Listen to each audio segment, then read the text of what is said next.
Good evening. I now call to order the regular town board meeting for November 21st, 2017. Visitors are invited to join board members in reciting the Pledge of Allegiance. Please rise. I pledge allegiance to the flag of the United States of America and to the republic for which it stands, one nation, under God, indivisible, with liberty and justice for all. Roll call, Councilwoman Barnum. Here. Councilwoman Hush-LaRay. Here. Councilman Perdicone. Here. Councilman Weiner. Here. Supervisor Seeley. Present. And attorney for the town. Here. Thank you. Thank you, Madam Clerk. Good evening, everybody. It's nice to see a full house here tonight. We have a modest agenda tonight. We have some special presentations to start our meeting. Right in time for Thanksgiving. It's a lot of things we're thankful for, so I think it's fitting. We also have two public hearings that were scheduled last month. Those will begin at 7:35. We're required to start those at that time, so we'll break from whatever we're doing to start those and get through those and then carry on with our body of business. A few remarks before we start. Thursday, November 30th, we're going to host a public workshop to discuss a possible future town community center at Skyview on the Ridge, which is formerly known as Medley Center, which is formerly known as Irondequoit Mall, which was formerly, I believe, a rock quarry. This will take place at the public library next door, 6:30 p.m. Again, that's November 30th. As a lot of you know, that in August, the owner of the former mall announced his intention to provide approximately 50,000 square feet within the facility to the town to develop into a community facility. I think it's a wonderful opportunity for our community, and certainly stakeholder input at this point is desired from our Citizen Community Center Advisory Committee as we work to develop a concept for how a facility of this size, approximately 50,000 square feet, might fit the needs of our community. Again, that's November 30th, a Thursday, 6:30. Earlier this evening, this is somewhat personal, somewhat work-related. On behalf of the town, I presented a proclamation to Doug Averill, a civilian member of the Irondequoit Police Department for nearly a quarter century. It was commemorating his long-standing service to the people of our town. Doug is retiring his position to move on to a new chapter of his life in the Atlanta area, and I somewhat break precedent to announce that because he certainly had an impact on a lot of people, not just in this room, but throughout town. Doug has been an indispensable member of our town hall family and as well as of the town of Irondequoit, and will be sorely missed. So on behalf of the town and its residents, we certainly wish Doug well. A reminder, Friday, November 24th, Town Hall will be closed in observance of the day after Thanksgiving. This coming Monday, November 27th, there will be no planning board meeting.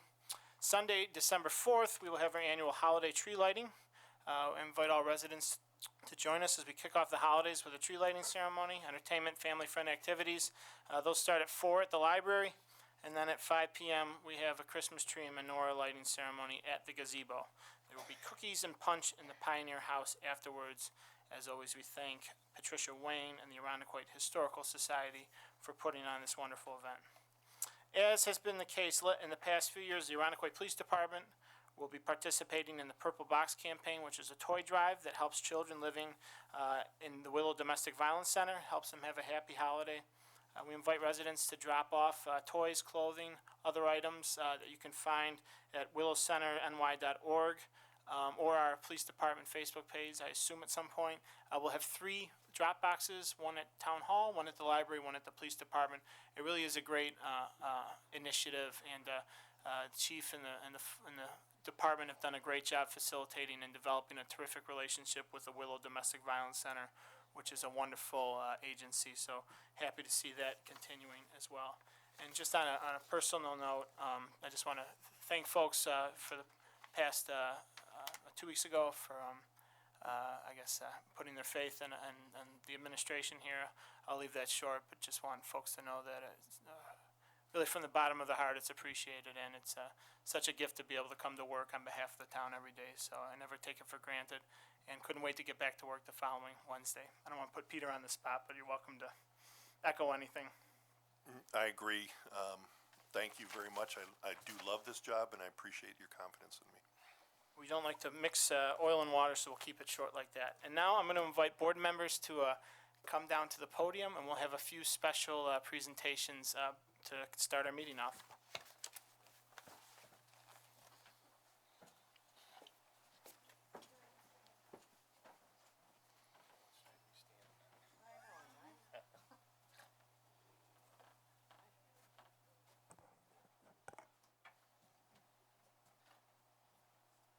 So for those of you with an agenda, I'm somewhat breaking from agenda. We'll do the police presentations last, and we'll get these other presentations out of the way first. First, we're going to present our Good Neighbor Award, which for those of you who don't know is presented to it conforms with the name of it. It's for residents who are truly good neighbors, good residents, good members of our community. They are selfless in their devotion to others. Today, I'm happy to present this award to representatives from the Irondequoit Community Cupboard and invite them to come up at this time. Debbie and her team. So for those of you, I'm sure most folks here are familiar with the Irondequoit Community Cupboard. It was started in the, I believe, garage of Debbie Evans, who is someone who served the town in a large number of capacities, I believe in the mid-90s, and has since grown to serve well over 100,000 meals a year, countless numbers of children through their backpack program. They really are an amazing organization, and frankly, you know, as we go to Thanksgiving, I know this is a busy time of year, but we should be thankful for them year-round. I don't know what we would do without the cupboard in this town. We've seen the need grow.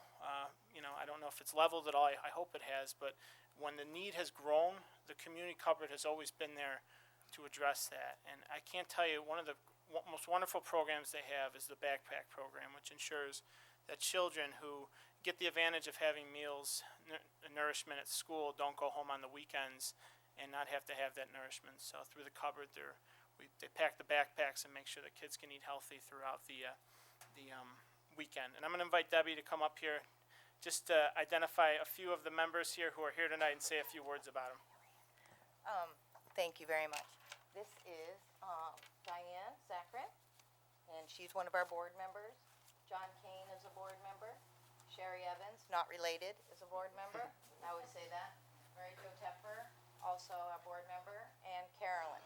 And then we're here honoring Mary Kay and Penny and Diane, who've been amazing volunteers for us over the years. So it's my pleasure on behalf of the cupboard, and thank you, Debbie, for nudging us to do this. We should have thought of this on our own, but this was Debbie's idea, and I'm glad we're doing it. We're awarding the Good Neighbor Award for your unselfish, thoughtful service to others in the community to Penny Hetzer, Diane McHale-Mix, and Mary Kay Wiley. Please give them a round of applause.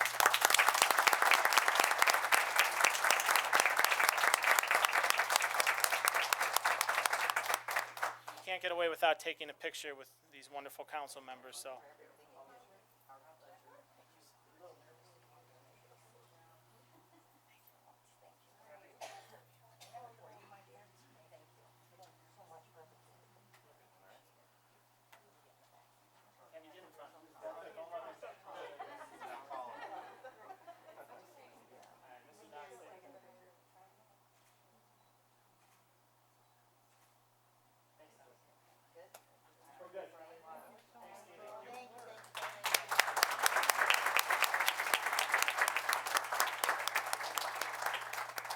And I know the Community Cupboard's always looking for donations, volunteers as well.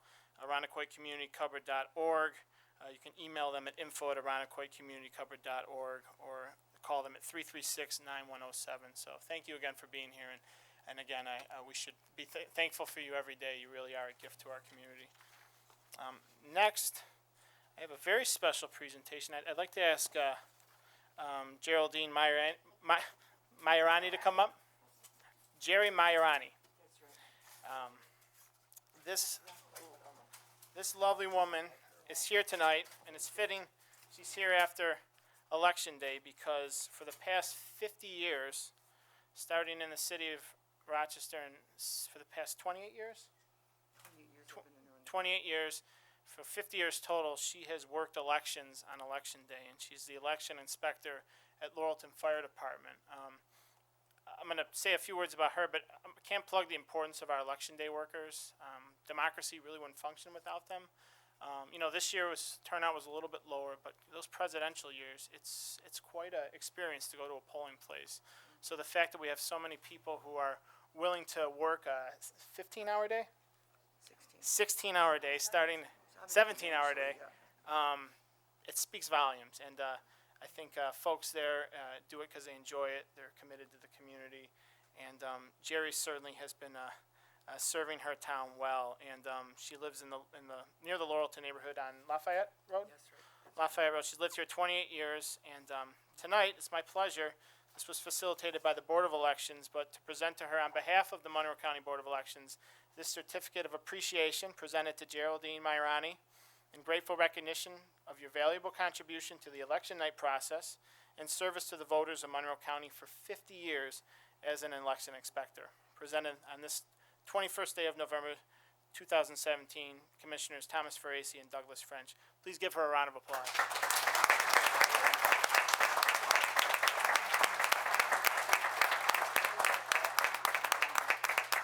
I'm allowed to speak on her behalf. She says she's a little tired. Election night was, but she's going to continue to doing it as long as we have elections. So thank you. As long as she can. One more round of applause for her.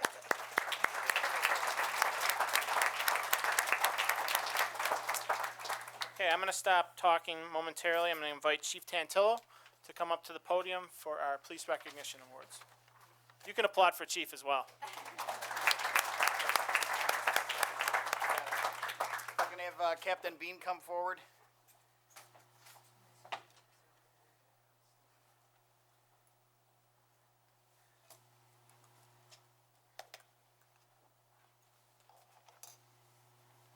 Appreciate the time from the Arundel Town Board to recognize some of our officers. This is just a portion of the fine work that is done by the men and women that really serve this community with distinction and honor.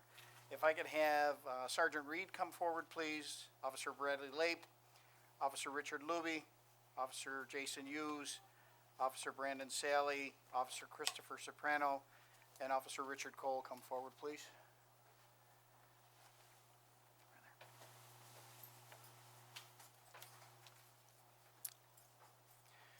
The Distinguished Service Award may be presented to any officer who intellectually and in the line of duties distinguishes himself or herself in the performance of an act of courage involving risk of imminent serious personal injury for the purpose of saving or protecting human life. In August of 2017, officers responded to the area of the Bay Outlet for the report of a 10-year-old drowning. Subsequent information was received that there were 2 boys drowning and an adult male who had tried to assist the youths was now unresponsive in the water as well. The victims were in the water about 60 yards down the Bay Outlet Pier, and some citizens were attempting to retrieve them. Officer Bradley Lape and Officer Richard Luby ran to assist. They climbed down the rock retention wall and helped pull the victims from the water. Officer Lape performed CPR in the unconscious male until EMS personnel arrived to take over.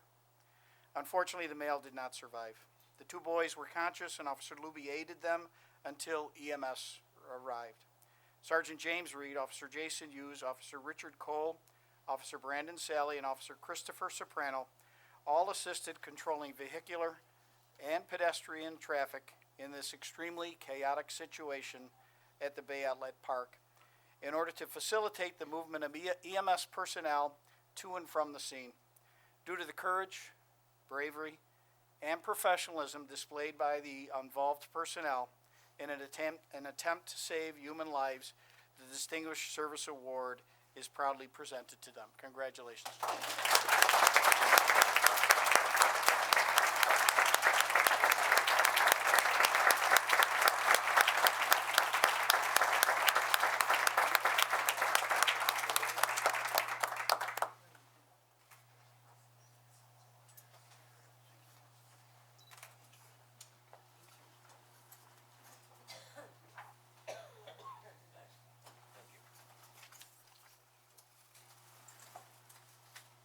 It's awesome to see family here today, to see these officers recognized, and in particular, Officer Lape certainly is an exceptional role model for the 3 young children that he has here with him tonight. So once again, thank you for your bravery, and I know on behalf of the families that were there, they thank you as well. Congratulations.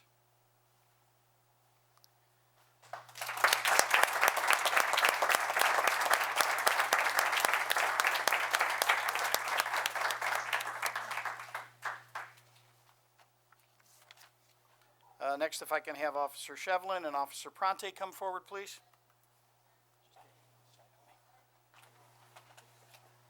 That's Captain Bean's cue to come to the left, so I got this. These officers were selected as Officer of the Year, which is an award bestowed upon them and other officers by the Arundecoit Police Nightstick Club, PBA. They received that award at our annual banquet. The police department partners with the PBA in regards to this, and these officers tonight will be presented with their Officer of the Year pins.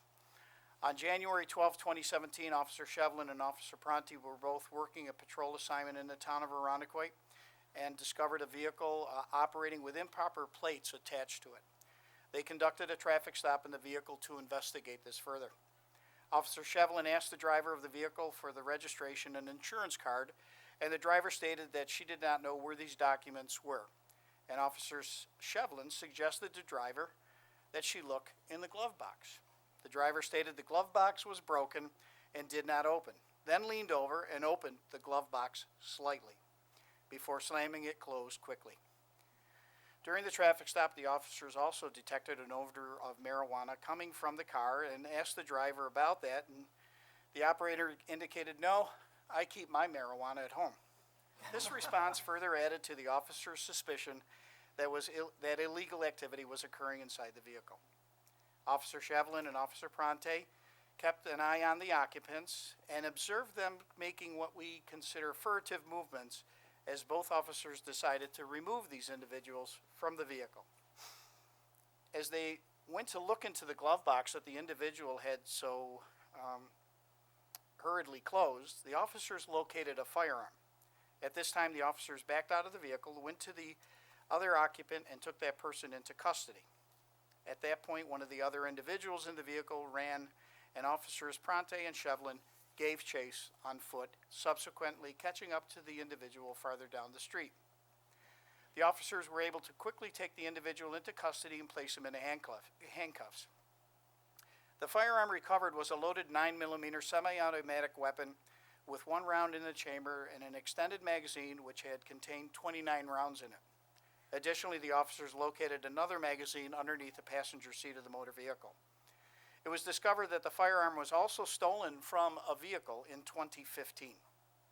The individual they initially had taken into custody had lied about his identity, and he was subsequently positively identified with an individual that had 4 outstanding warrants.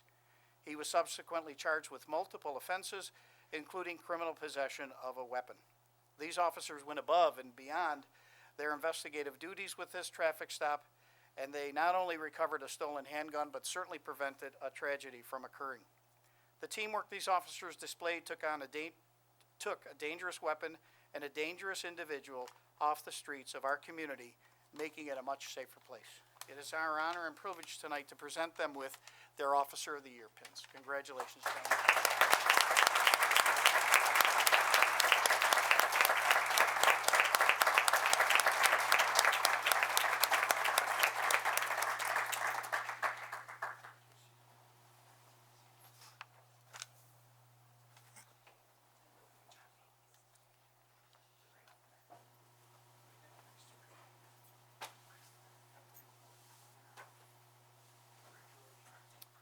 Next, if I can have Sergeant Franco come forward, please.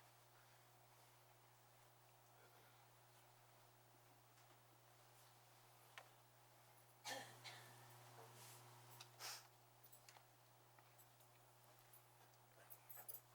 don't you stand next to her so she feels so alone? Okay. The Excellent Police Service Award may be presented to an officer that has received 3 letters of recognition within 1 calendar year. This major accomplishment was achieved by Sergeant Franco. On April 2nd, 2017, Sergeant Franco was recognized for her participation in the 2017 Special Olympics fundraising event at Applebee's Restaurant, which raised funds for that very important program. On July 10th, 2017, Sergeant Franco was recognized for her efforts in developing, organizing, and instituting a physical fitness incentive program for the Arundecoit Police Department. And I might add that it's the first time we ever did that, and we're very pleased about its results. On August 13, 2017, Sergeant Franco was recognized for her efforts in organizing and coordinating the HR2 Firearms Qualification Program for retired members of the Arundecoit Police Department. These accomplishments and her initiatives are reflective reflective of Sergeant Franco's dedication to both the Arundecoit Police Department and the community in which she serves. It's my honor and privilege to present Sergeant Franco with the Excellent Police Service Award.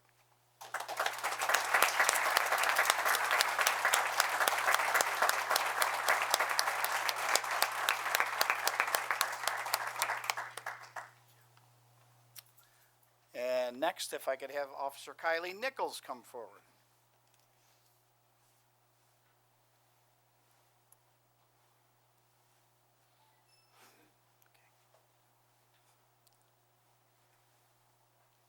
Is she good here, Mom? You gonna be able to get her okay? All right. Okay.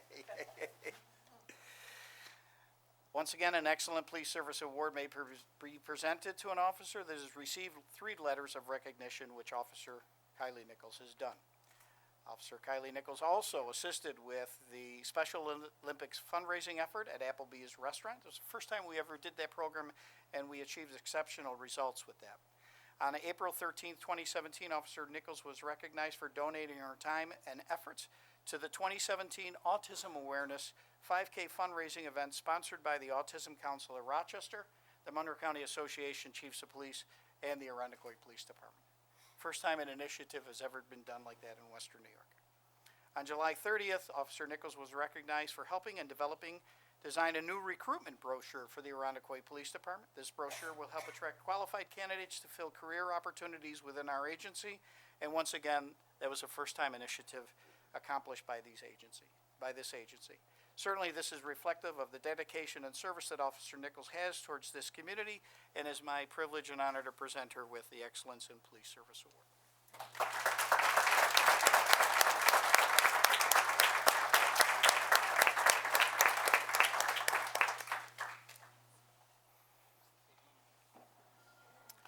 Next, if I can have Officer Christopher Soprano come forward, please.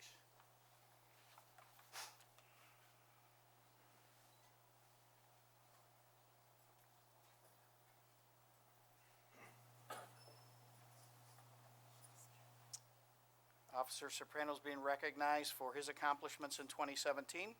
He was recognized for assisting Officer Jason Hughes with a major narcotics investigation. This investigation led to the arrest of 2 other persons for felony possession of prescription drugs with intent to sell. On June 29th, 2017, Officer Soprano was recognized for assisting the Rochester Police Department after an officer was shot. Officer Soprano had completed his shift for the evening but returned to work and volunteered to assist the RPD officers for an additional 5 hours as they subsequently worked through that investigation. On August 6, 2017, Officer Soprano was recognized for volunteering his time to participate in the Arundecoit Police Department's National Night Out program, one of the most successful in Western New York.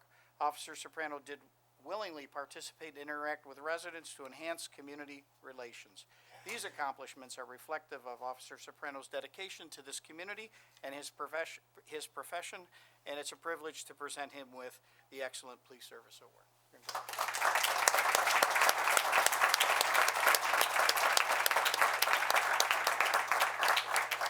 Officer Soprano, don't go anywhere. There you go. It's the Christopher Soprano Show tonight.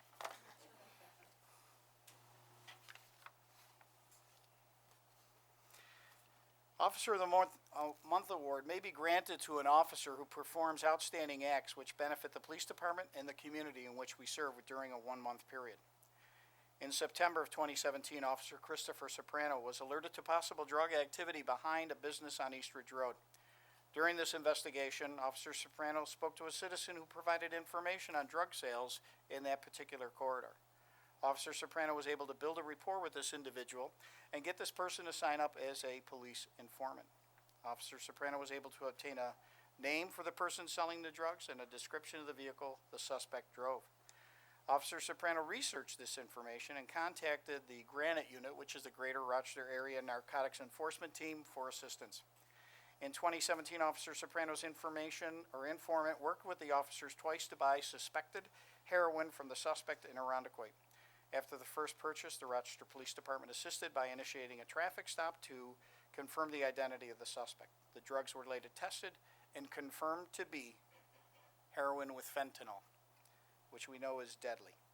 A second buy was set up and the suspect was tracked from his residence to the location. This provided sufficient cause to obtain a search warrant for the suspect's residence. In November of 2017, with the assistance of the Granite Unit, the suspect was arrested at his residence. 14 bags of fentanyl were discovered at that location.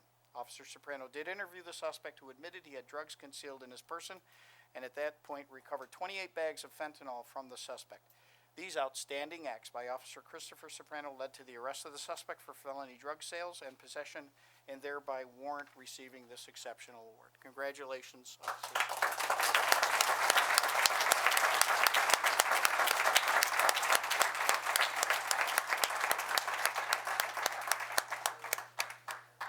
Say again? Yeah. If I could have Rick Harris come forward, please, for our Making a Difference Award.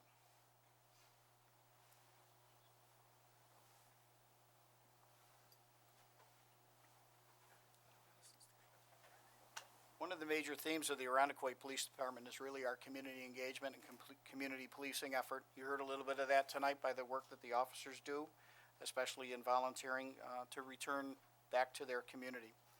And another organization that does that is the Paul Harris Funeral Home. For many years, the Harris Funeral Home has partnered with the Arundecoyt Police Department and other first responders for our fatal crash reenactment program that we offer at local high schools, especially during the prom season. The attendees, high school students, will see a fatal crash reenacted that involves students, police personnel, fire personnel, EMS, and the services of the Harris Funeral Home. All of the partners play an important role to realizing the consequences associated with impaired driving. As we go through this scenario, and the funeral coach or hearse arrives on scene and deals with the deceased victim of this avoidable, preventable crash, the message is delivered and you can hear a hush over the crowd. The exceptional experience is really to prevent a tragedy from occurring. And without the help of all of our partners, and in particular the Harris Funeral Home, we wouldn't be able to accomplish this objective. So on behalf of the town of Arundecoyt, if I may be so bold, and the entire community, we want to thank you for your services. We want to thank you for the fine contribution you make. We want to thank you for everything you do for Arundecoyt and present you with the Making a Difference Award.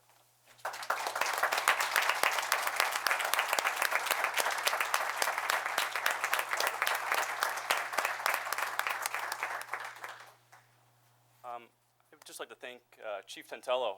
I was kind of thinking about my arrival here this evening. I go back to 5th grade with Officer Tantello when he put on the DARE program, and I think any of us that went to Arundecoyt schools, we all remember Officer Tantello. This program would not be as successful as it is without our first responders. So I go back to Officer Lisa Story, who invited me into this program.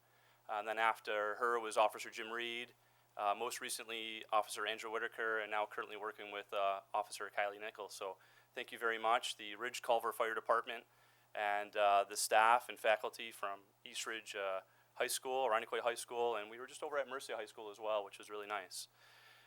So thank you all very much. This award means a lot. I lost a good friend of mine back in high school to drinking and driving, so it's a really personal program that we put on to the students. I think Chief said it correctly.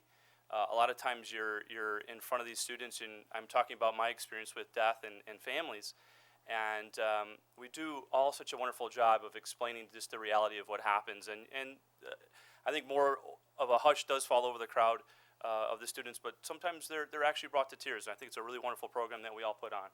So thank you very much. I'm honored to receive this. Thank you.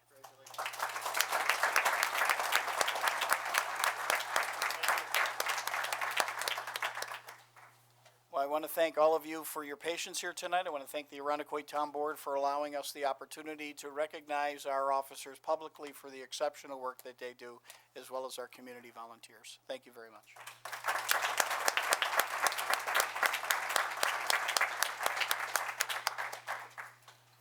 So that was a lot to be thankful for. We are going to allow folks who are here just for the agenda festivities to filter out if you want. You're welcome to stay for the whole meeting. We don't take offense if you leave a little early. Certainly, I think our police officers need to get back on the road. But we just ask you try not to congregate out there as the noise does come in, and it's hard for the board members to hear folks talking during the hearing. So thank you.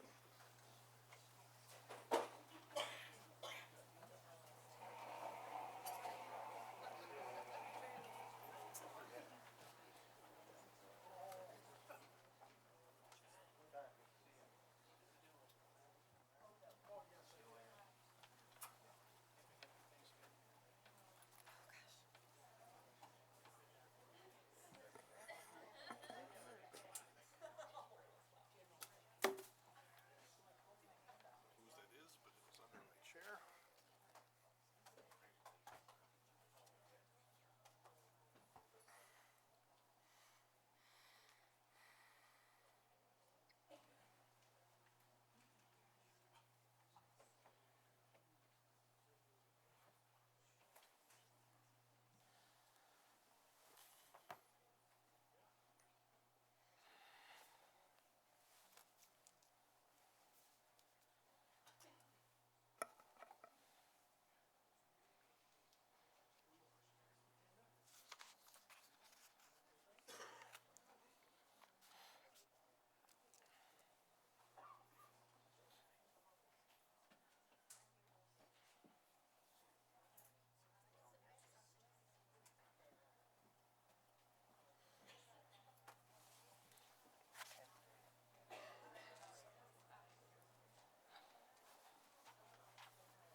So we're going to, we have two people signed up for public input tonight. I'm going to allow those two people to address the board, and then we'll move on to our public hearing. I'm going to take prerogative and bump the public hearing back a couple minutes. So we're going to open public input right now. We have two people signed up. Certainly, if you did not sign up but wish to address the board on any topic, you're welcome to do so. We do have two public hearings, so we just ask that your comments, if they're germane to the public hearings, you wait until we open those public hearings. First, I have Mary Picone, 33 Rollinson. Just say your name and address for the record. Mary Picone, 33 Rollinson Road. Thank you. I don't know, can you hear me all right? Don't be shy. Okay. What I want to discuss tonight is the Hudson Titus Plaza. There's a lot of cars that park from the liquor store all the way down to Wegmans. And I've lived in the town of Arundecoit for 31 years, and I shop there like 3 or 4 times a week. And I see police officers stopping people and having to move on, and then they're right back there again. And it's dangerous because even the people that deliver things, the delivery trucks, they're parking in the fire lane, and it's very dangerous because if you're trying to go around the cars, there's cars coming in the opposite direction. And I know the police officers are there as much as they can be. Culver Ridge is also a problem. I shop at Culver Ridge, and there's people that park in that fire lane constantly. I don't know why they just don't park in the regular parking lot. It's a hazard, plus there's a lot of senior citizens that shop in Hudson Titus, and it's a dangerous thing for the cars to be parked there along with the delivery trucks. And I was just wondering if there's something else that can be done besides the officers that do try to come in on a basis to tell them to please move their cars. Well, certainly thank you for coming here to bring it. It's something we're cognizant of, and it frustrates us, but you coming here tonight to tell us about it obviously reinforces that, and it's a challenge. I will speak with Chief Tantil, and we can circle back with you about ways maybe we can make it a further priority, working with the property owners as well. Plus, what bothers me is years ago, I don't know how many years ago, there was a woman that was killed in the plaza going from Wegmans to the parking lot. They drive through there very fast, and like I said, there's people that have walkers, and I've seen older people that walk with walkers, and they go by there so fast they don't realize it. They're in a hurry, and it's dangerous. It really is dangerous. Okay. Thank you for your Well, thank time. you for coming tonight. Thank you. The next person signed up, and after the public hearings, we'll open it back up to anyone who wants to talk, but is Ann Burns, 199 Bellhurst. Ms. Burns?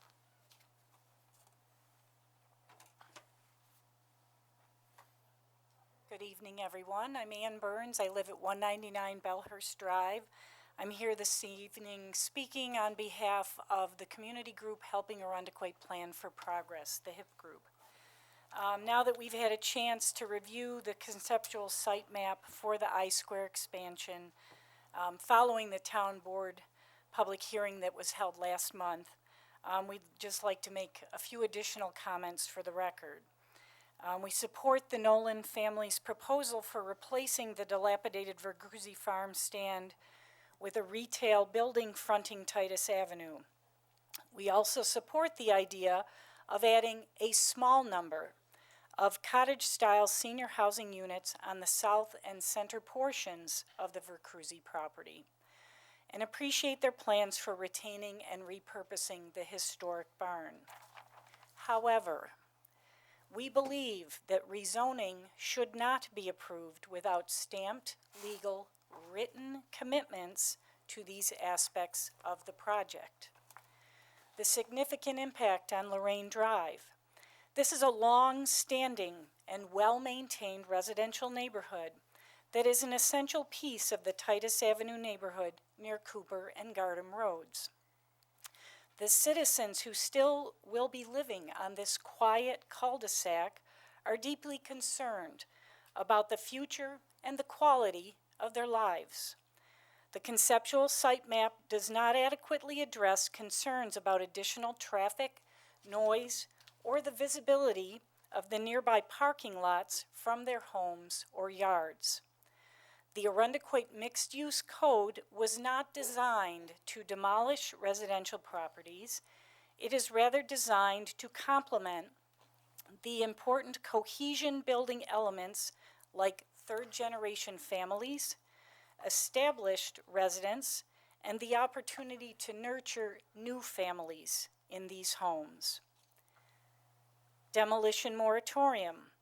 At the public hearing on this rezoning proposal last month, HIP requested that the town institute a demolition moratorium for the buildings on Lorraine Drive and the Vercruzzi property. We also emailed the town supervisor to reiterate this request, but we have not had a response from this request.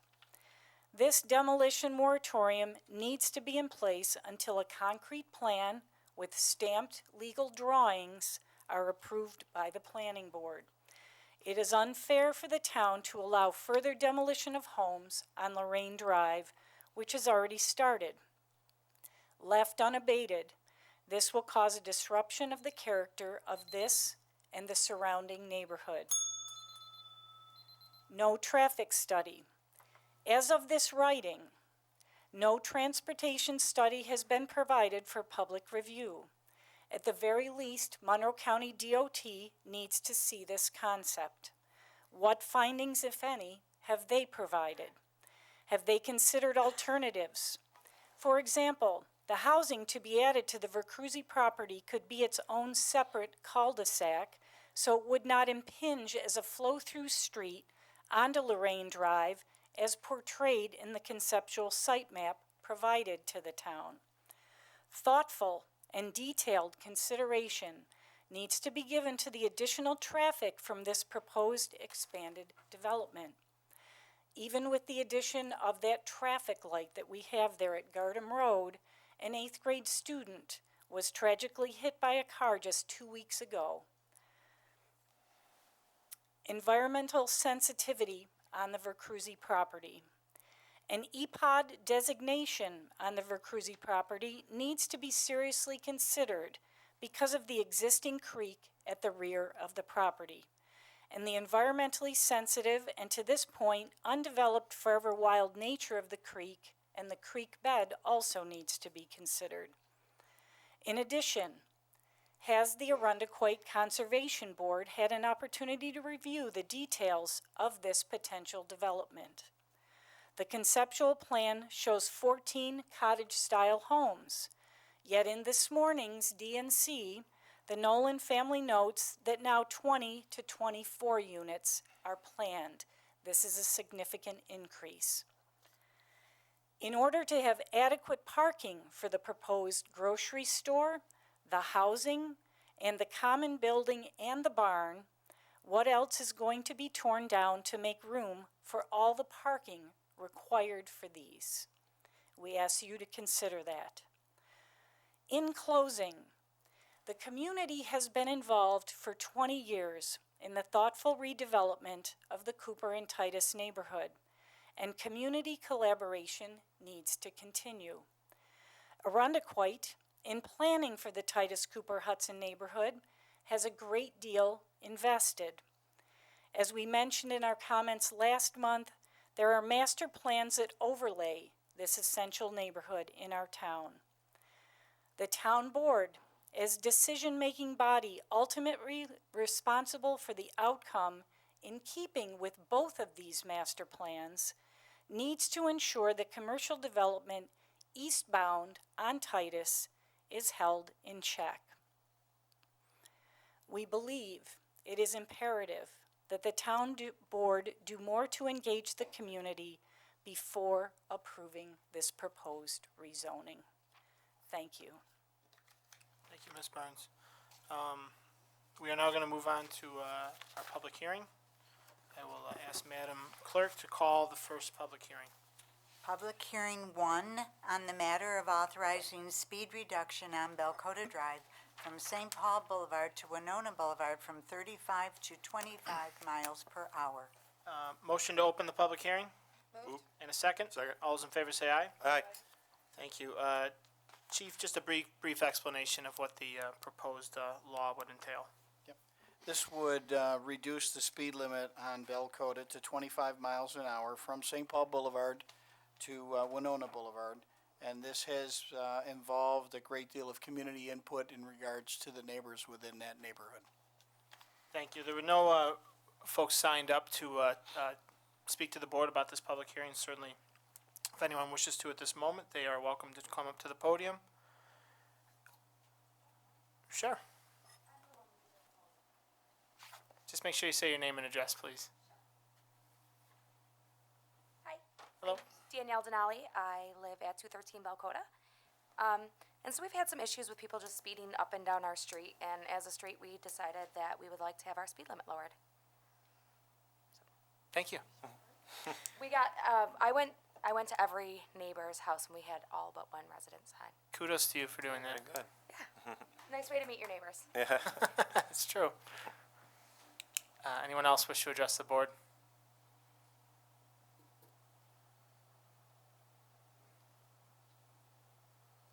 Good evening, Jeff Goldblatt, 128 Parkside Crescent. This and the traffic accident comment that was just made a few moments ago leads me to ask, and I know this is not a Q&A thing, but for many years there's been a push to get the town-wide speed limit dropped to 25. Perhaps rather than continuing to try to do this street by street, perhaps it's time to re-engage with our friends in Albany to get the town speed limit dropped 25 once and for all town-wide, just for everyone's safety. Thank you. Any further? Okay, I will now take a motion to close public hearing. Moved. And a second? Second. All those in favor say aye. Aye. Opposed? The hearing is closed. Madam Clerk, agenda item 1A, please. Item 1A, pursuant to State Environmental Quality Review Act with respect to traffic control measures for Belcota Drive. Motion Moved. and a second. Second. Thank you. Ms. Ivers, I believe? Thank you, Supervisor.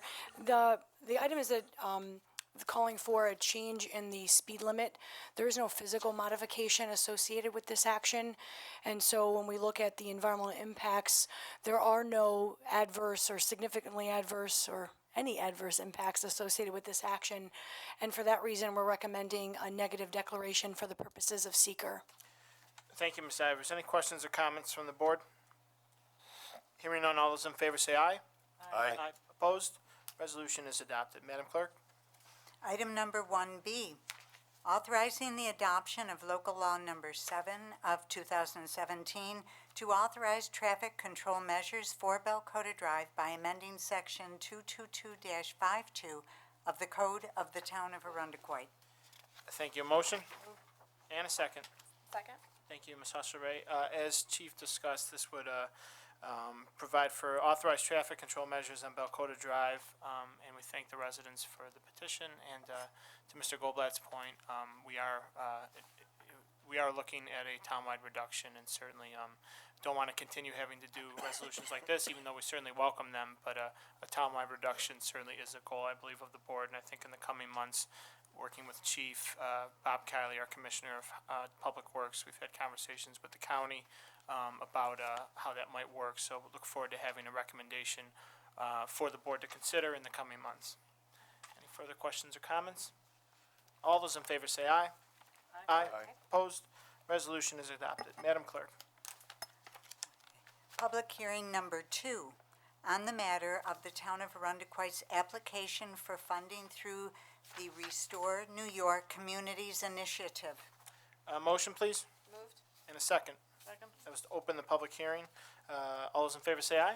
Aye. Opposed? Hearing is open. Ms. Ivers, explanation, please. Thank you. The Restore New York grant funding opportunity provides an opportunity for the town to pursue funding to address longtime vacant buildings, and in this case, it would be the former Arundequoit Mall, now known as Skyview on the Ridge. Through this funding stream, the town is able to pursue grant awards up to $2 million to offset the costs associated with redevelopment of a project of this size and scope. And so the town is pursuing this application to help prepare the property for rehabilitation and reconstruction to drive the potential for successful redevelopment of Skyview on the Ridge.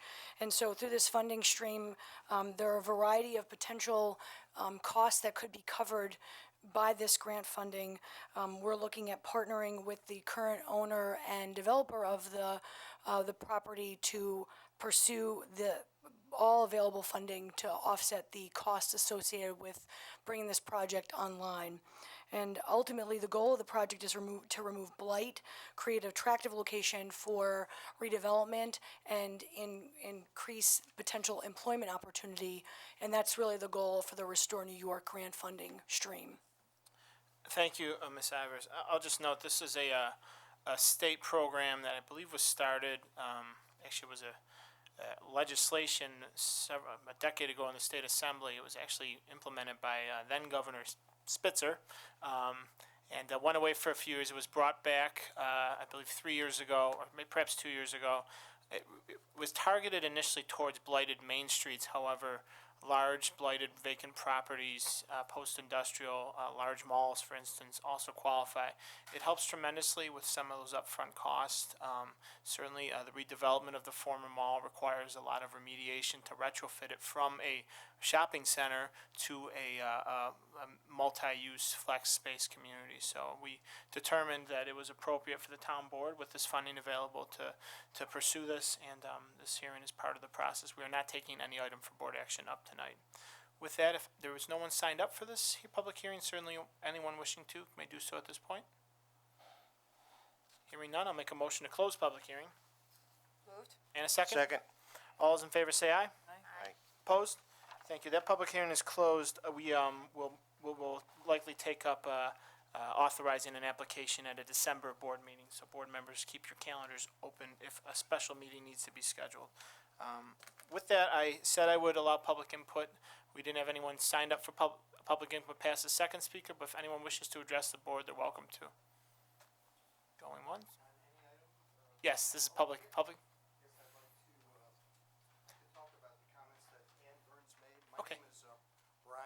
Can you just say that into the microphone? Brian Goey, 405 Brookview Drive. Thank you. Town of Arundequoit. I'd like to say that I join in Ann Burns' comments to the boards. I think they were exceedingly articulate and thoughtful comments that the board should really think deeply about. Now, I patronize I-Square, and I go up to the reserve, so I like that establishment very much.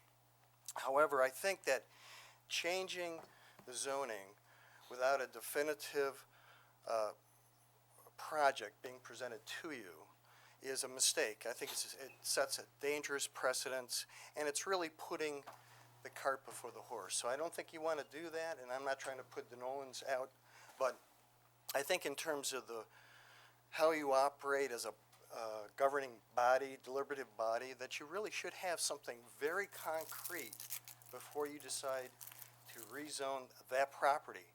And I think really, if you think about it, the lifeblood of Arundecoit is as a residential community, not as a mixed-use community. And, excuse me, and if you think about mixed-use projects, I think of the Oldies on Hudson Avenue. I think that has really been a disappointment for what that property could have been. It's very average. It's really nothing remarkable.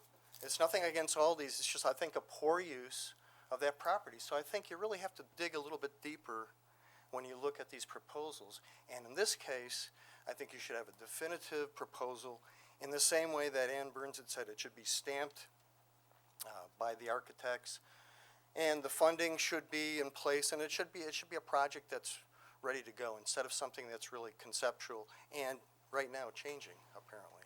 So, and I want to commend the Nolans for doing what they've done so far, but this has nothing to do about them. It has to do about policy and about your function as a deliberative body and considering deeply what the effect of a development might have. So anyway, I would hope that you would at least not put the cart before the horse and wait for a project before you decide to rezone the property. Thank you. Anyone else wish to address the board? How you doing? William Keller, 2228 Hudson Avenue. I'm all for business and development, but I don't think the I-Square expansion should go until I-Square itself is has a better understanding what's going to happen there as far as the parking. Mr. Nolan blocks off public roads for events at his place, which I don't think is fair because those are public roads. I don't feel that it's fair that his dumpsters are on public property. I don't think it's fair that his tables take up public sidewalks. And I think a lot of these have to be addressed before he's allowed to start another project. Thank you. Okay. We will now move on to our, where are we? Financial report. Comptroller Seeley. Thank you. The 2017 financial results for the town as of October 31st. Total expenditures and encumbrances are 88.7% of budget at $30,283,000, higher than the 83.3% of the year that has elapsed. Actual expenditures are $28,240,000. Encumbrances are another $2,043,000. Included in the total expenditures of $30.3 million is approximately $4.2 million of fire-related expenses, $3,438,000 of actual fire-related expenditures, and $770,000 of encumbrances. Without the fire-related expenses, the town would be favorable at 76% of budget, or $26,075,000. The fire-related cost of $4.2 million break down as follows: Highway, $1,891,000. General Fund, $1,434,000. Sewer, $870,000. Storm drainage, $14,000.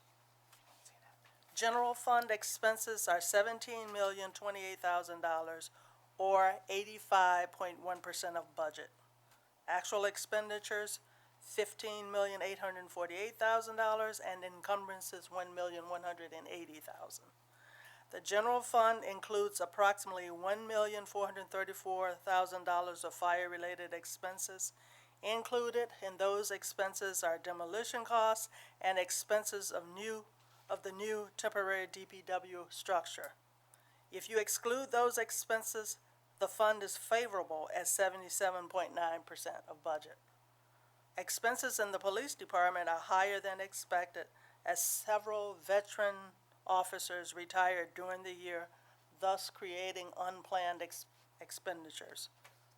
In aggregate, the highway expenses are $6,259,000, 110.4% of budget. above the 83.3% of the year that has elapsed. The standard yearly expenses remain prevalent in the highway, such as encumbrances for gas, fuel, asphalt, and equipment vehicles in Highway 1, installment debt in Highway 3, and salt in Highway 4. Encumbered and actual fire-related expenses in those funds are $1,891,000.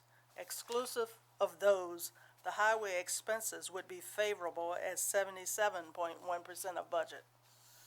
Other significant funds, the total library expenditures are slightly below budget at 80.7%.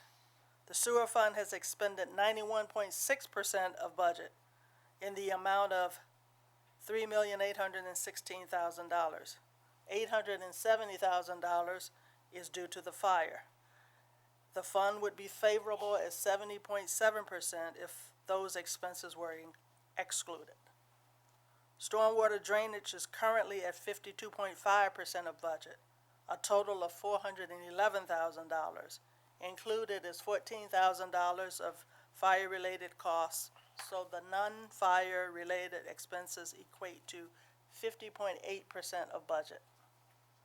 The general fund revenue is, as of the end of October, is 88.8% of budget.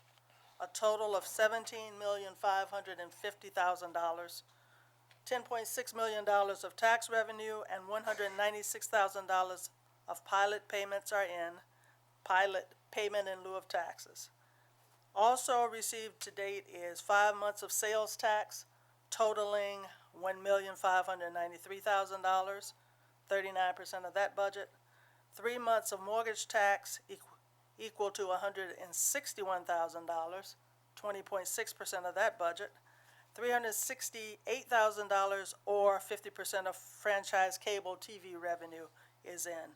Also, the entire per capita state aid of $613,000 is in.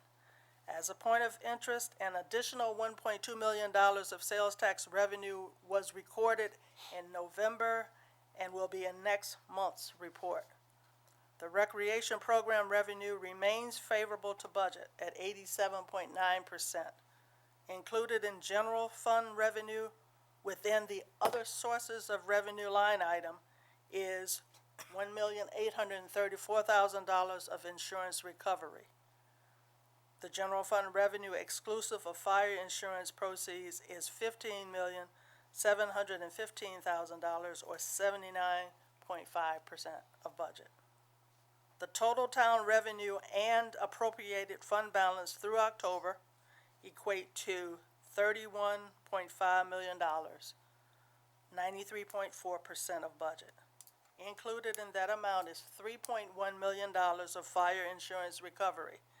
Without those proceeds, the receipts would be $28.4 million or 84% of budget. Real estate taxes across funds remain at $16.7 million. Year-to-date revenue for the library is $2,347,000, 98.2% of budget. The highway has recorded 90.6% of revenue, $5.1 million or $5.1 million. This includes $471,000 of fire insurance recovery. Exclusive of the recovery, the fund would be at 82.1% of the budgeted revenue. Sewer has received $4.7 million, 114.5% of budget. Included here is $691,000 of insurance proceeds. Sewer would be at 97.8% of budget without those proceeds. Revenue for stormwater drainage is $915,000, 120% of budget. Without the $152,000 of insurance recovery, the fund would be at 100% of budget. This concludes my financial report for the month of October. Thank you, Madam Comptroller. Any questions or comments on the financial report? I'll just note that last week,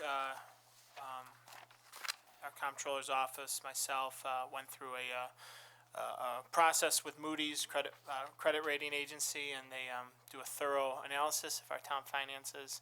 And I think actually had some very positive feedback about our financial management of a whole, but especially given some of the challenges this year relative to the fire, Mother Nature, the sound fiscal management. So kudos to you, Annie, and as always, thank you for making this clear in a year where financial budgeting might not be as clear or tell the complete picture just in a snapshot. So I will now take a motion to accept the financial report. And a second? Second. All those in favor say aye. Aye. Opposed? Financial report is approved. Madam Clerk. Approval of minutes, October 10th, 2017 workshop meeting. Motion to approve. Move. And a second? Second. Thank you. All those in favor say aye. Aye. Aye. Opposed? Abstentions? Ms. Hushler abstains. The minutes are approved. Madam Clerk? October 17th, 2017, the regular town board meeting. Motion? And a second? Second. All those in favor say aye. Aye. Aye. Opposed? The minutes are approved. October 18th, 2017, the budget workshop meeting. I'll take a motion. Moved. And a second? Second. Questions or comments? All those in favor say aye. Aye. Opposed? Abstain? Aye. Abstain. Councilman Weiner abstains. October 19th, 2017, budget workshop meeting. Motion. Move. And a second. Second. Questions or comments? Revisions? Hearing none. All those in favor say aye. Aye. Opposed? Minutes are approved. October 31st, 2017, the special town board meeting. Motion. Moved. And a second? Second. Thank you. All those in favor say aye. Aye. Opposed? Abstentions? Abstain. Councilman Weiner and Councilwoman Barnum abstain. And the minutes are approved. We'll now move on, Madam Clerk, to Items for board action. number 3. Number 3, Beautiful. approving revised fire marshal permits and required fees in the Department of Community Development. Motion. Moved. And a second. Second. Ms. Kelly, explanation, please. Thank you, Mr. Supervisor. This would simply adjust the permitting categories to better meet the current needs of the community, specifically some of the larger projects that we've been seeing and that we anticipate next year. Fire protection, systems, fire safety inspections, and standby generators are some examples of the additions. Thank you. Thank you, and I know Ms. Kelly and our fire marshal and deputy fire marshal are always on top of this fee schedule, making sure it's aligned with our needs and outputs, so thank you for this analysis. And the fire marshal's not here, but kudos to him as well. Any questions or comments? Hearing none, all those in favor say aye. Aye. Aye. Opposed? Resolution is adopted. Item number 4, regarding State Environmental Quality Review Act compliance for rezoning parcels on Titus Avenue and Lorraine Drive. Motion. Ms. Barnum moves, second. Second. Thank you, Mr. Weiner. Ms. Ivers, an explanation, please. The resolution before you is related to seeker that must be completed prior to any action on the rezoning application before the board. As you all saw, you've been reviewing the draft part, or the part 2 and part 3, prepared for your review and contemplation. The proposed action involves an amendment to the zoning map to change 12 parcels located on Titus Avenue and Lorraine Drive to mixed-use commercial designation. 9 of the parcels, totaling 4.76 acres, represent an expansion of the existing I-Square development area. 3 of the parcels are not part of I-Square, but are contiguous to it. The current owners of those properties support consideration of the map amendment. This is an unlisted action for the purposes of seeker. The proposed action is located on and adjacent to one of the town's primary east-west arterial roadways and is characterized by a mix of residential and converted residences, example of professional offices now occupying former residential buildings to the east, and then more traditional commercial development pattern to the west as you approach the intersection of Cooper and Hudson. And so in examining the potential environmental impacts associated with a zoning amendment, there's several areas of interest on the Part 2 and Part 3 form that we would take a look at and provide more detailed analysis on. The first of which is potential impacts to land use and community character. So certainly the requested rezoning is going to expand the type of development permitted in the geographic area, and it would expand the potential physical build-out that's possible on the subject parcels, particularly those slated for redevelopment under the expansion of I-Square. The potential for increased intensity of land use was identified as a potential moderate impact in the Part 2 of the EAF, and so we took a hard look in really examining potential issues. Under the expanded I-Square development scenario, the rezoning allows the existing I-Square development to expand its footprint and modify the configuration of where new buildings and site amenities would be located. However, new buildings associated with I-Square would need to conform with the design guidelines established for the district, and that the parcels are subject to rezoning, that the ones that are not that are subject to rezoning but not included in I-Square, they currently exist and they're all already conforming with sort of the design preferences of the district, and they're already consistent. And we also look for map amendment changes. It's really important to consider compatibility with the town's comprehensive master plan. And so in the review of environmental impacts, we identify several references and locations in the comprehensive plan that support a zoning map amendment change like the one that's being proposed.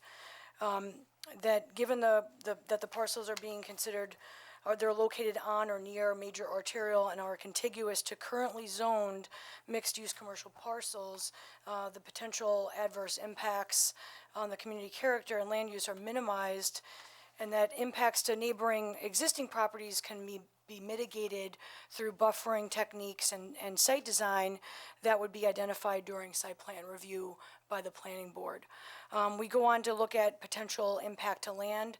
Certainly, land will be developed as, or could be developed under the rezoning or after the rezoning is implemented. However, the development would include especially the components that are slated for I-Square are anticipated to incomplete or continue the green infrastructure practices that have been used on the current site. And so through mitigation and site plan design, potential large or moderate adverse impacts to the land can be mitigated. The impacts to surface water have been reviewed. There is a environmental protection overlay district located on portions of some of the parcels that are being contemplated for rezoning. The EPOD process provides an extra layer of review during the site plan process, and even under any kind, even without site plan, any physical development in an EPOD requires that extra look, and so there'll be an opportunity to ensure that the natural features located, in this area are adequately addressed and protected from future redevelopment on the parcels where they are located. We also contemplated potential impacts to traffic. The application for rezoning was submitted to Monroe County for the Monroe County plan review. It was referred back to us as a local matter. And so Monroe County DOT did not provide any comments with respect to the rezoning. However, this is an unlisted action that's being taken up. Future development and or other board reviews associated with development in the area would be subject to their own seeker process.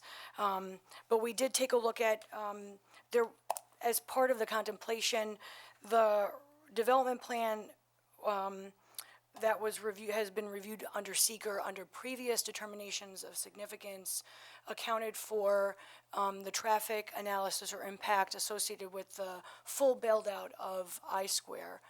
That same full build-out in terms of square footage of mixed-use space is going to remain largely unchanged. In other words, that originally conceived amount of development is going to be located on just what is a larger footprint.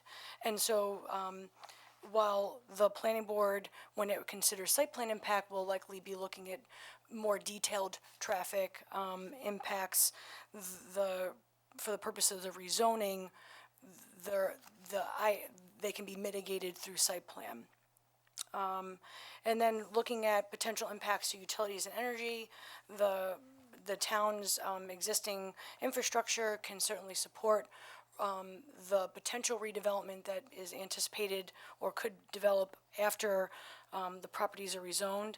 And with respect to community resources, the same holds true. The existing community resources that serve the area will continue to be able to serve the area with a rezoning. After contemplating all of the potential impacts associated with the act of rezoning these parcels, we're recommending a negative declaration for the board to consider. Thank you. I have a few questions, then I'll yield to board members. It's an unlisted action. Does that pertain to its total acreage? That is correct. So in term, seeker sets forth certain thresholds that would trigger the need for for it to be called a type 1, and then if it's a type 1, then it's the review process is a little bit different. In this case, it's under that threshold. And the other is more of an academic question, but in previous rezoning considerations, to my memory, we've done a coordinated review with the other requisite planning and zoning boards, correct? And this is an uncoordinated review? This isn't uncoordinated. Actually, we've done it both ways. I actually, if memory serves me now, as I'm thinking about it, I believe that for the rezoning that was done for Culver Road, they actually, each board took up its own, made its own seeker determination of significance. And in other past zoning, sometimes a map amendment was made and there was no planning board consideration needed, and so just this board took action. So it really goes case by case. Any further questions or comments from Ms. Ivers on the seeker? Okay, I have a question about the process a little bit. You can ask now. And I guess it pertains to seeker also, but can you just address some of the concerns and comments that people have been made about rezoning without a site plan and how it relates to specifically to process and seeker? Yeah, and I certainly am happy to do that. So the map amendment change or zoning change is really, there's legislative discretion. So the town board, and especially when an application is made, has the ability to decide whether to take that application up or not. The board, you obviously have taken that application and carried it forward. And so a site plan is not a legal requirement for a map amendment to the zoning code. In this instance, the map amendment is being contemplated. No development could take place in any of the parcels that are being subject or being considered for rezoning until site plan has been completed. And now, if the properties were to be rezoned, the review process associated with the mixed-use commercial district, which is probably one of our more like many of our specialty zoning districts, there's not much you can do in the mixed-use commercial district without planning board's approval and review. And so next steps before anything else could happen would be site plan application to the planning board. The planning board, prior to rendering any of their decisions, would need to prepare its own seeker analysis and address any issues or concerns related to a specific redevelopment plan that was being presented to them. Similarly, if the zoning board had any decisions or discretionary review to take up based on the site plan that was presented, in other words, relief from the code is warranted or needed, then the zoning board would also either need to take up its own make its own seeker determination of significance, or it would have to defer that to the planning board and ask the planning board to serve as lead agent, which sometimes does happen. So next steps will just be based on what the specific, any specific redevelopment plans. Same for any of the parcels that are outside of I-Square. If they propose to, some redevelopment of those parcels, they too would need to follow that redevelopment, planning board site plan application and meet the requirements of the mixed-use commercial district. Thank you. Just to clarify the last part of that comment, some of the existing businesses along Titus Avenue that are already existing have agreed to be a part of this application to be rezoned into the MUC designation. Correct. Yeah, thank you. Any further questions or comments? Thank you, Mrs. Ivers. Hearing no comments, all those in favor say aye on the seeker. Aye. Aye. Opposed? Resolution is adopted. Item number 5, approving an application for rezoning parcels on Titus Avenue and Lorraine Drive. Motion Moved. and a second. Second. Thank you. Thank you, Mrs. Ivers, for the lengthy explanation to Peter's question. I was going to get to that at some point, so I appreciate some clarity about process of the land review and as it relates to rezoning. At this juncture, the board has been asked to amend the zoning of several parcels along Titus Avenue and Lorraine Drive to mixed-use commercial, which would permit future and further development of the I-Square project, which has emphasized to this board a need to expand their footprint in order to satisfy the objectives and build out of the project. First, I just want to commend our town planning staff. I'm very proud of the way we handle our rezoning process. We do a very thorough canvas of residents to ensure they're aware of it and are not caught off guard. There are no midnight votes, and I'm very happy about that. That was an amendment that former Supervisor Bello initiated and allowed public input, adequate review. So I'm very happy and I'm proud of our staff for their responsiveness to this.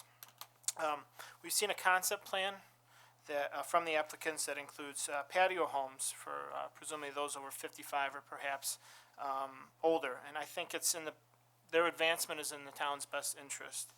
The reality is we lose a lot of longtime residents to other towns who have these types of housing opportunities, and it's very sad. My parents, and I hate to bring them up, they found a ranch, thank God. They're moving from their colonial to a beautiful ranch in Arundequoit that's allowing them to stay.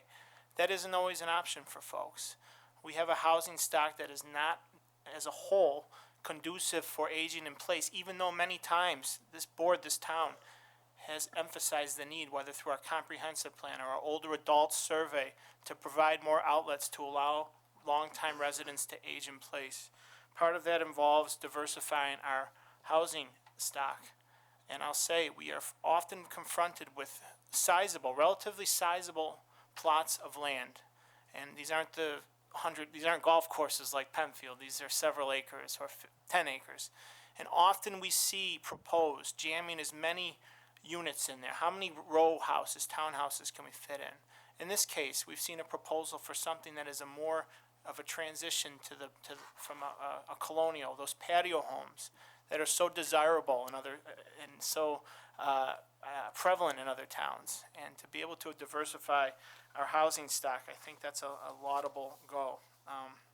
So I'm confident that any proposed redevelopment can be done in a manner to which I-Square has integrated itself with the surrounding neighborhood. I think the goals of I-Square are good for this town. So the board's been asked to determine whether a concept like this is in compliance with the master plan, and it is, and if that justifies a rezone. To Carrie's point, Ms. Ivers' point, there's no legal requirement to have stamped drawings. In this case, it's an uncoordinated review. Imagine a scenario where we had stamped drawings, based those stamped drawings on our decision to rezone, and then the planning board reserved the right, they do reserve the right, to amend those stamped drawings. So the premise of which we've determined our basis for a rezone has been altered. So sometimes it does work in a coordinated review. In this case, we've seen a concept plan, and I'm confident that gives me an idea of what the amendments to the project will look like.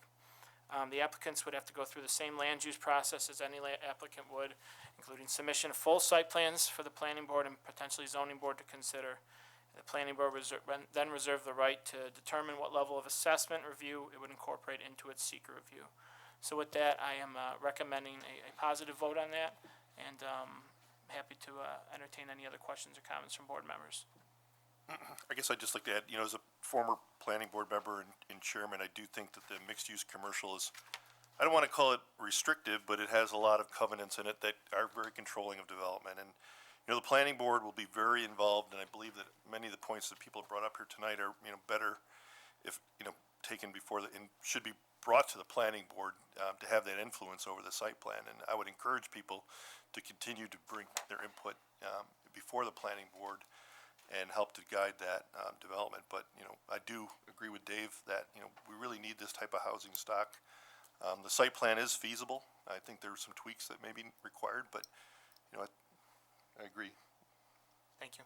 Any further questions?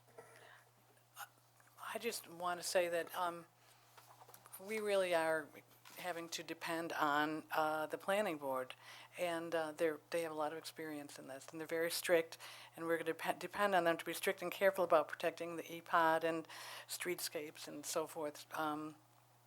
And I trust them. I believe they have a lot of experience. And so I encourage everyone, like Peter did, to bring your concerns to the planning board. And one thing I will say is, I agree that, the planning board will get very involved in this project, but one thing I want to make sure is that if there are any remaining homes on that property, that we're sensitive to those people that are there. I mean, we got to really make sure that development is right around those homes. I'm sure there may be some left, I'm not sure. I know the two on the end that we had spoke to some of those people there, but I just want to make sure that they're sensitive to the people that do remain on that street. Take into consideration, they're gonna be living there, and take into consideration that, I'd like to see them being worked, have them work with those people to further the project as well. All those in favor say aye. Aye. Opposed? Resolution is adopted. Madam Clerk? Item number 6, updating the 2018 local highway inventory listing. Motion. Moved. And a second. Second.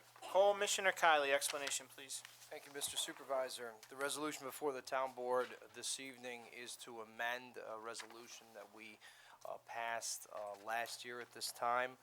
It corrects an administrative error that was put forth to the town board. This resolution corrects that administrative error, clearly labeling Huntington Hills Center as opposed to Huntington Hills North. Thank you. I would like to commend the Huntington Hills Neighborhood Association and its recording secretary, Susan Kramarski, for bringing this to our attention. And it is important. I think this designation might impact deeds, etc. So I'm thankful you pointed this out, and for believing us that we would do this at the appropriate time of hearing. You pointed it out about 11 months ago, so I told you we would get to it when we normally would. So thank you for that. Any further questions or comments? Hearing none, all those in favor say aye. Aye. Opposed? Resolution is adopted. Item number 7, authorizing the award of one drop deck tilt trailer. Motion. Moved. A second. Second. Commissioner Kylie. Thank you, Mr. Supervisor. This resolution authorizes the town to purchase one new drop deck tilt mower. Tracy Road Equipment was the lowest bidder on this off of an existing New York State contract in the amount of $1,555. Thank you. Any questions or comments? Hearing none, all those in favor say aye. Aye. Opposed? Resolution is adopted. Item number 8, authorizing the award of one enclosed cab mini excavator. Motion. Moved. And a second? Second. Second. Mr. Kylie. Thank you, Mr. Supervisor. This resolution authorizes the purchase of a new mini excavator. We sold the existing mini X at the last municipal auction. The lowest responsible bidder on this is Admar Construction Equipment and Supplies off of an existing New York State contract in the amount of $67,518.19. Thank you, Mr. Kylie. Any questions or comments? Hearing none, all those in favor say aye. Aye. Opposed? Resolution is adopted. Item number 9, authorizing the supervisor to enter into contracts for fire and burglar alarm system monitoring at town facilities. Motion. Moved. And a second. Second. Mr. Kylie, Mr. Sinton, who wants it? I'll take it, Mr. Supervisor. This has been about a 3-year effort to bring a single vendor into the town to provide fire and burglar alarm system monitoring at the Town Hall, Public Safety Building, Senior Center, McAvoy Park, Cemetery Mausoleum and Garage, and the Public Works Garage, as well as the Evidence Room. We received 3 written quotes. Tyco Simplex Grinnell was awarded it with the lowest at $1,725 annually for 5 years. And again, this brings one vendor to monitor all town facilities. Thank you. Appreciate the work on this. Consolidation is good, particularly in this instance. certainly fire alarms and fire detection is not something you want siloed, so I appreciate the relative Herculean task to get this over the hump, Bob, or Don, excuse me. Questions or comments? Hearing none, all those in favor say aye. Aye. Opposed? Resolution is adopted. Item 10, authorizing the supervisor to enter into a new contract for 2017 senior recreational programming. Motion. Moved. And a second. Second? Mr. Sinton, explanation, please. Thank you, Mr. Supervisor. At the October 17th board meeting, you entered into various contracts for senior recreational program. This is an amendment to add a contract for musical entertainment at the annual holiday celebration at the senior center. Very nice, and we reviewed we had opportunity to review the contracts. We appreciate that at workshop. Any questions or comments for Deputy Commissioner Sinton? Hearing none, all those in favor say aye. Aye. Opposed? The resolution is adopted. Item number 11, accepting the proposal for sound and lighting services for town special events. Motion. Moved. And a second. Second. Mr. Sinton, explanation, please. Thank you, Mr. Supervisor. This is a resolution to secure sound and light services for various town events, including the Oktoberfest, 4th of July, Memorial Day Parade, Veterans Day, and Flag Day ceremonies. We received quotes and selected DCM Productions in the amount of $10,300. It's a contract that runs January 1st, 2018 to December 31st, 2020. I will add, too, that DCM Productions is the current vendor that's been doing this for quite a while for us. Thank you, Mr. Sinton. Any questions or comments? Hearing none, all those in favor say aye. Aye. Opposed? Resolution is adopted. We are tabling Resolution 12. Please move on to Resolution 13, Madam Clerk. Item number 13, authorizing the approval of the supervisory unit contract. Motion. Moved. And a second. Second. Second from Mr. Perdicone. Mr. Vinette, explanation, please. Thank you, Mr. Supervisor. The labor agreement with the labor foreman is expiring at the end of the year, and I'd like to thank Councilwoman Hush LeRae and Commissioner Kiley on their work on this, as well as the CSEA unit president, Greg Champion, and his team. We were able to sit down in one session and hammer out a deal for a 4-year contract. There are 2% raises per year, and the labor foreman will be moving to the core health plan.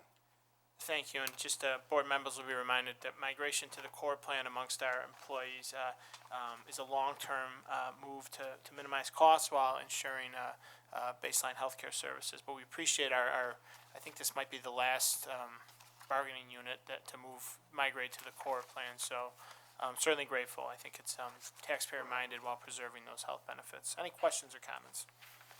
Hearing none, all those in favor say aye. Aye. Opposed?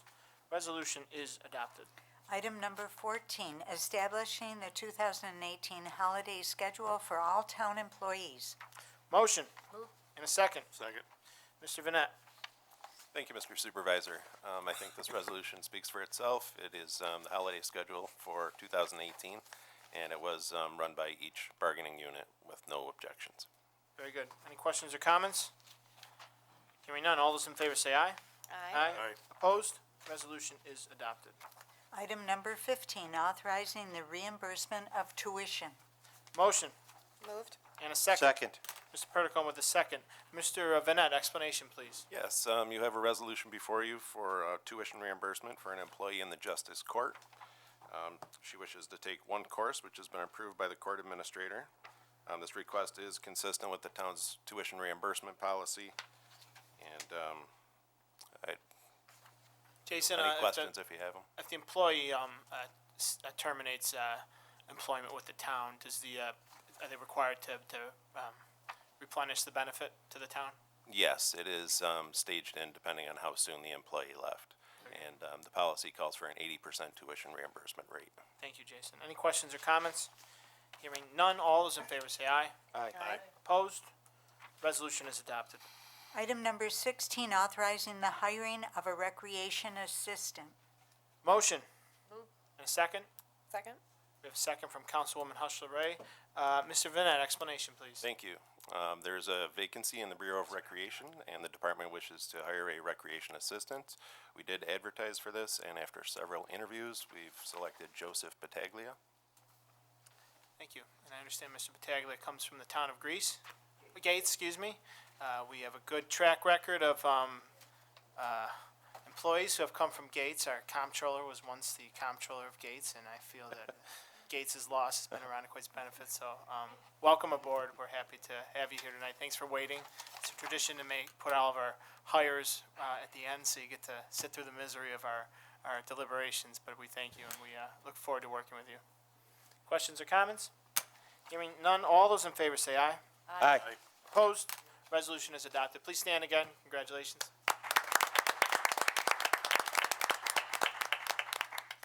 Madam Clerk.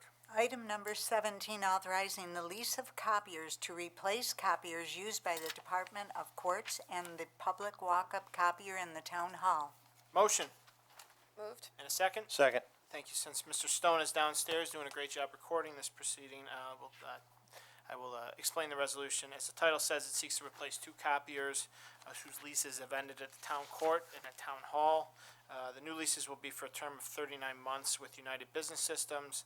This company already provides 11 of our copiers and printers throughout the town, and it will maintain quality of services. The new copier at Town Hall will be coin-operated and available for public use at the first floor foyer, just like the one outside this room. Total monthly cost for both machines will be $281.13, along with toner maintenance. As you can tell, Mr. Stone wrote that explanation for me, and I thank him. But this continues just our engagement with the current vendor. Questions or comments? Hearing none, all those in favor say aye. Aye. Opposed? Resolution is adopted. Item number 18, authorizing the purchase of one 2018 Ford Utility Police Interceptor all-wheel drive vehicle and associated appropriation transfer within the 2017 Police Department budget. Ooh, that was a tongue twister. Motion, please. Moved. And a second? Second. Mr. Perticone with the second. Chief, explanation, please. Thank you, Mr. Supervisor. The resolution before you is to purchase a 2018 Ford Explorer utility police vehicle. It will replace an existing vehicle that's gone beyond its extended life in our fleet.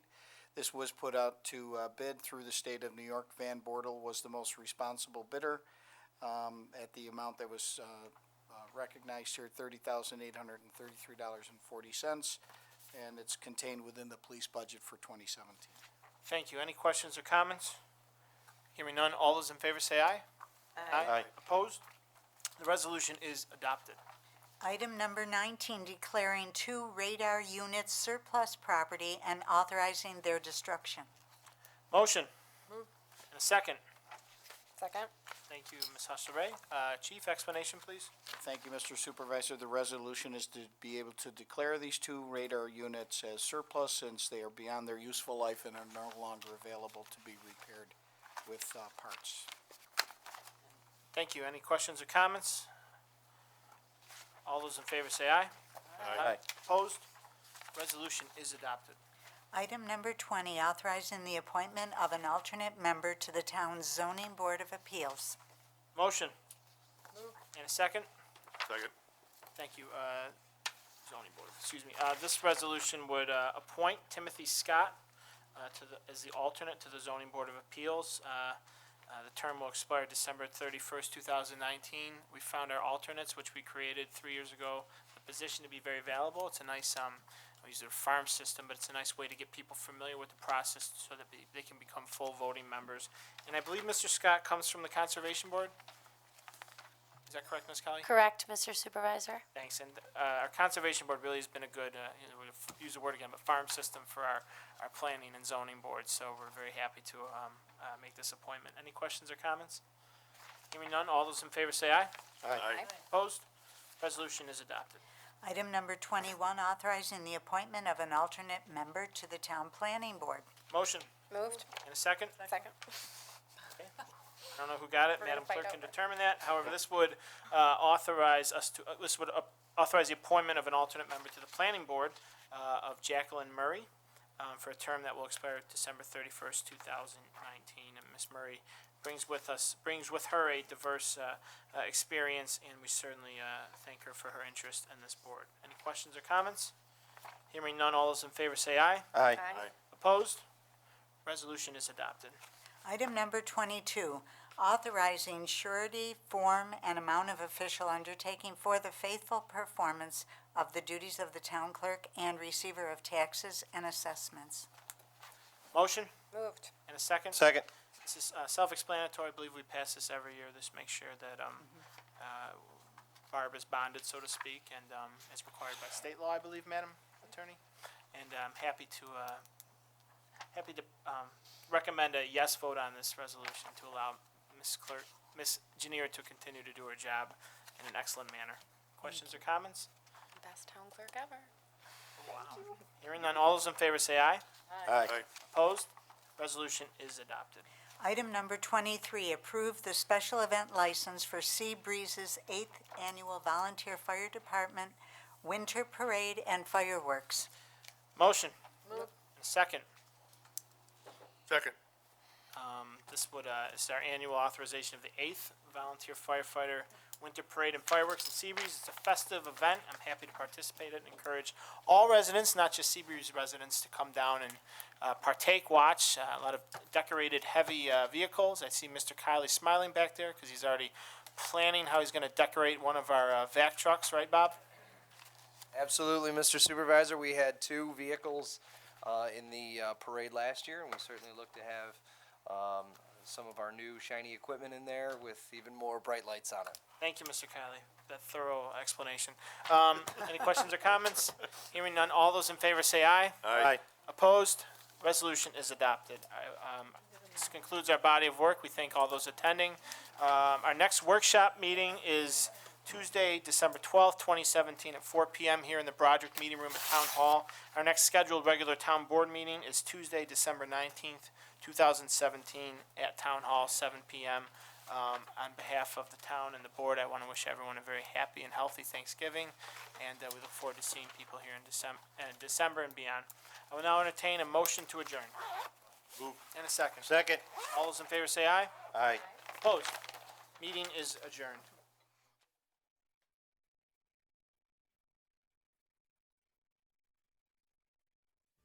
We hope you enjoyed this presentation of the Arundecoit Town Board on ICAT 12, Arundecoit's government access channel.